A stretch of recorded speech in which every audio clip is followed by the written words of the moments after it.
Un petit détail concernant ce qui se passe actuellement. Pour l'éviter, ça fait une éternité que je contacte l'ensemble des leaders, des manifestants, tous. Je leur ai envoyé à tous les articles de loi qui prouvent la véracité de ce que je dis sur la loi martiale, sur le droit de la police à tirer à balles réelles en cas de débordement sur la foule, sur le tribunal populaire, en étayant le plus possible. Je leur ai donné tous les éléments à tous ces leaders, les Olive, les Jean, les Gérard Camberlin, les Jérôme Rodriguez, etc. Leur réaction a été de me bloquer.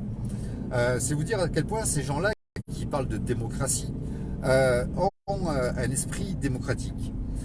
Ils refusent le dialogue et ils vous imposent leur propre façon de penser. Et penser, ce n'est pas savoir. Ils foncent dans le tas et soit l'élite mondiale se sert d'eux, soit ils travaillent pour l'élite mondiale de façon consciente ou par ignorance. Mais en tout cas, il y a un truc qui est certain, c'est qu'ils n'acceptent pas des solutions viables. Quand on tombe malade, quand on a un cancer, il y a un proverbe chinois qui dit avant de vouloir te soigner, accepte de savoir pourquoi tu es malade. Et quand on veut se soigner, il serait aberrant d'accepter qu'une seule méthode. L'idéal pour se soigner, c'est de prendre toutes les méthodes viables pour pouvoir se débarrasser de la maladie et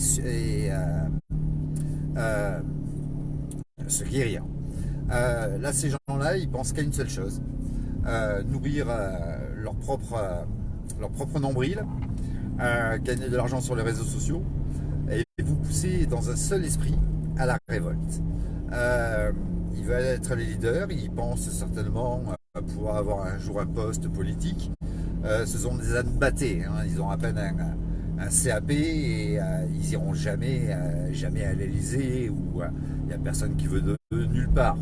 Mais c'est juste pour vous dire que la démocratie pour laquelle ils se battent, soi-disant, eh bien, elle se limite à leur fond de pensée. Ils sont encore plus dictateurs que Macron et refusent une conversation démocratique pour discuter réellement des risques qu'on prend en faisant telle ou telle chose et des solutions viables qu'on peut adopter pour avancer et sortir de ce carcan, mettre à terre réellement l'élite mondiale.